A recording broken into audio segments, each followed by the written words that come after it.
Greetings hobbyists, this is Artisans of All, and in this video we're going to have a look at how we can save some file space in Blender.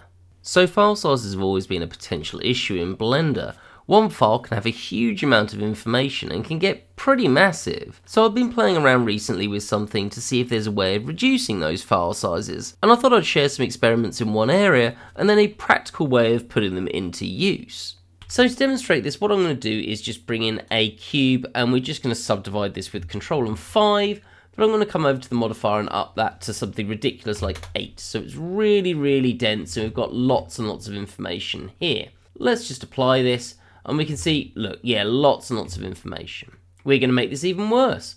Let's just Shift and D to make another version, and then another version here, and then another version here, and we're going to Boolean these together. So Control Shift and plus, Control Shift and plus, and then finally Control Shift and plus.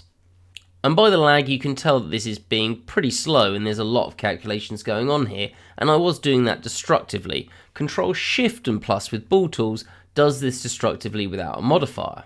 Okay, what we're going to do is save this and have a look at this in terms of its size. And we'll just call this base. So if we come into my file, I can right click on this, go to my properties, and I can see that this comes out as 43.3 megabytes. Okay, so let's just come back into this and talk about some things we can do when saving some file space. So what we're going to do is assume that we want to make multiple copies of this, and I just wanted to have a look at what the difference was in file sizes. So the first thing we're going to do is I'm just going to Shift and D to duplicate this on the x-axis, and I'm going to Shift and R and do that multiple times. So we're going to end up with a total of, well, 9 there in the original, 10 of these. So this was just by copying. So once again, File, Save As, and we'll call this base copied. Then I'm just going to undo all of this, so we're back to our original object, and notice this is exactly the same Boolean object. I haven't gone back any further than this. You can see how ridiculously dense this is. And instead, we're going to do an array. So I'm going to add modifier, array, and then we'll do an array in a similar vein. I want 10 of them in total, and we're going to set them to have a distance that's a little bit bigger. So there we go. Exactly the same sort of overall effect. Let's save that as well. So save as, and then we're going to call this base and then array. Now it is worth mentioning before we go any further with this that this obviously does have a limitation of it needing to be in a single line. So this might not be the best solution we've got, but I did want to check it out. Then we're going to have a look at another option. Instead of pressing Shift and D to duplicate, what we're going to do is press Alt and D to duplicate this. Once again on the X, and I'm just going to Shift and R and do that, so we've got a total of 10. Now, what Alt and D does is create a linked version of this. What that means is that if I go into one of them, any one of them, importantly, I could select, I don't know, let's just select a few bits, so there, and then G, and move those, and this is going to be slow because of the amount of topology, but you'll notice it is moving them on every single one of these. I'm just going to escape to undo that. Come back into object mode, so we've literally just got this saved as multiple linked versions with this added benefit that we can change one and it will change all of them, and then we'll go to file and once again save as, and we'll call this linked. And then finally, what I thought I'd try out because I thought it was quite interesting is I'm going to Shift A, mesh, and I'm going to bring in a single vert and G and move that over here. And what we're going to use is a new modifier which allows us to create an instance. So instance, and we've got instance on elements. And I'm going to click to say, well, make an instance of this. We're not going to align the rotation to the vertex. And then I can come into edit mode and then select that vertex and Shift and D to make a duplicate of it. But notice I'm just making a copy of the vertex. If I get rid of this here, you can see we're just copying vertices, and we're just making multiple copies of these vertices. There's no more objects being created, but I can put these wherever I want. 1, 2, 3, 4, 5, 6, 7, 8, 9.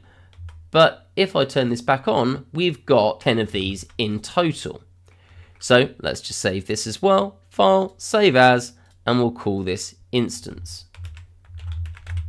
Okay, so my question to you is, hopefully it's going to be obvious which one is going to be the biggest file, particularly because the blurring was a bit rubbish. but maybe have a guess at how many times the size it's going to be. But then have a think about what about those other options? What are going to be the file sizes of those? Because effectively we're doing all of the same thing. We're making multiple copies, but we're just showing them in a different way. I think it's probably important to point out that that array does have some negatives to it and they have to be in a line. So here's our file, and we've got our original Blender size. So let's just talk through this. Now obviously these are in alphabetical order, so we'll just go through them in that order. But the array version is slightly bigger, but not by much, probably to be expected. Then we've got our copied version, that was just using Shift and D to duplicate it, and this is, well, vastly bigger. It's literally recreating the geometry. Then we've got our instancing, which is creating an instance of that object onto different vertices, and this is pretty small. Interestingly, smaller than the array, which I was slightly surprised at. And then finally, we've got our linked duplicate, so that was pressing Alt and D, and what really surprised me is this is the smallest of all of them. It's even smaller than the array. In fact, it is barely larger than the base version to get those multiple copies. So let's use what we've learnt to potentially suggest something different.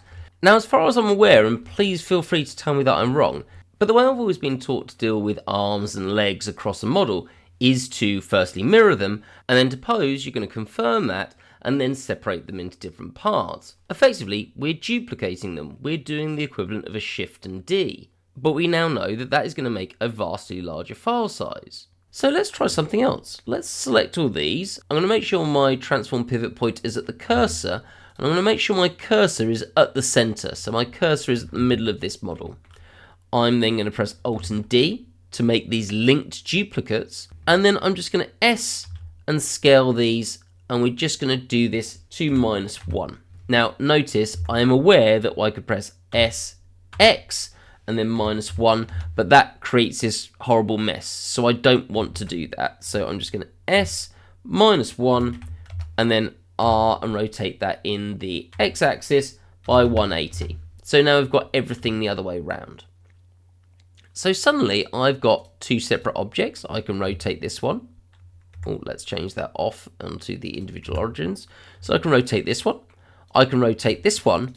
And that means that this can be all posed. What's even better about this is that compared to our mirrored version that we've then applied, I can also make changes to this. I can realize that I've got something wrong with this wrist.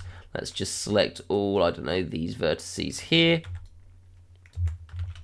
And G and then ZZ and move that up. And it's doing exactly the same to the other side because they're linked copies, which once I'd applied the mirror, I can't do. So this is already better in a number of ways. But most importantly, if I go to File and then Save As, let's go to underscore and linked, and then save this. If we come back to our files, our linked version is almost exactly the same size as our original, whereas if we make a mirrored version, which I did earlier and saved just to save some time, that's about 50% bigger. Do this across lots and lots of designs, and this is making a huge change to your overall file size. And bear in mind, once I've just done this once, I could then select this and then Alt and D and then move this in the x-axis and then do this several times. So now I've got, well, loads of these, and then we'll just save this as, we'll call this multiple. And suddenly I could come up with 8 different poses. Admittedly, we've got all of the armatures being added in, so this would change the file size slightly. But this linked multiple version is tiny. It's hardly increased in size. In fact, this is still smaller than the single version where we'd mirrored and applied this. And this to me just tells me that I've been modeling things just in a really bad workflow. I need to be using linked duplicates more often and saving myself a massive amount of file space. Now don't get me wrong, there are limits of what we can do with linked duplicates. At some point we are going to need to unlink them. So for example, I might decide that this one I want to have some damage on it or want it to be different in some way. But that's really easy. I can just come to my object data properties, click here, and now this is separated from this one, and I can edit this without all of the other ones being edited. Yes, this will then increase my file size at that point, but that's quite late on in the process, and it's unlikely that I'm going to want to do that for every single one of these parts. Most posing for miniatures is just that. We change the pose and maybe add some additional parts. We don't change the base mesh that much. So I appreciate that this might not seem like the most exciting video in the world, but this is actually one that could literally save you money and stop you having to buy extra storage space. So hopefully this is something that people might appreciate, and when I worked this out from doing those experiments, got pretty excited about. If you did think this is interesting, or at least hopefully it's going to save you some time doing some experiments of your own, or save you some file space, I'd really appreciate it if you hit that like button. It helps share the video around, and it means that more people are likely to see it. If you're not subscribed to the channel, it'd be awesome if you'd also hit that subscribe button. And if you really want to go further, in the description there's a link to the Patreon page where you get these videos a week early, ad-free, and other great perks like being on the channel Discord. Hope to see you in the next video, and have a great day.